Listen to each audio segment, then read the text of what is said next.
आज म बनाउँदैछु आलु र तामाको झोल तरकारी। यसको लागि मैले लिए थोरै तामा र उसिनेको आलु।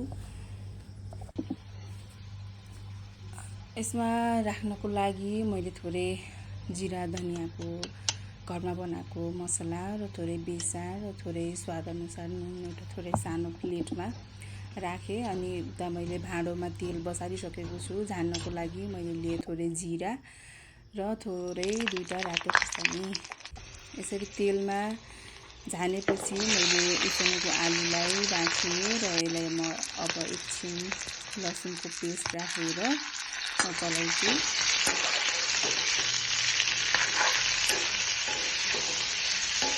यसरी चलाउने धेरै पकाउनु पर्दैन किनभने यो आलु उसिनेको हो पाकिसकेको छ।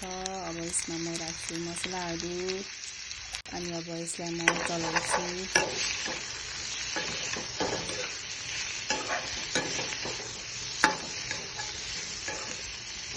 यसरी चलाउने अनि त्यसपछि म यसमा राख्दैछु पानी। पानी घरको पानी सँगै राखिदिने, एकछिन चलाउने, धेरै लामो समयसम्म पकाउनु पर्दैन। यसरी चलाउने र अब यसमा राखिदिन्छु म थोरै टिमुरको छोप स्वादको लागि। एकदमै मिठो हुन्छ टिमुरको छोप। अनि यसलाई चलाइदिने।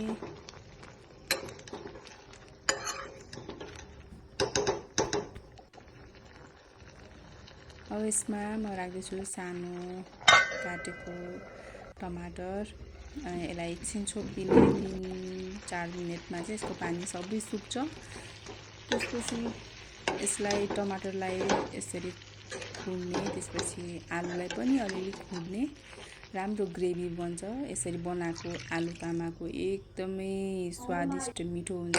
यो तामाकै पानी हो मैले राखेको, तामाको पानीमा थोरै अर्को नर्मल पानी मिसाएर। अब यसलाई चाहिँ चलाइदिने र यसलाई एकछिन उम्लिन दिने, पाक्न दिने।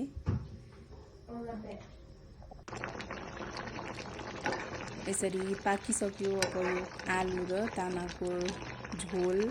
आजभोलि तामाको एकदमै सिजन हो, तपाईँहरूले मजाले पाउन सक्नुहुन्छ तामा। मलाई चाहिँ एकदमै मिठो लाग्छ आलु र तामाको रस।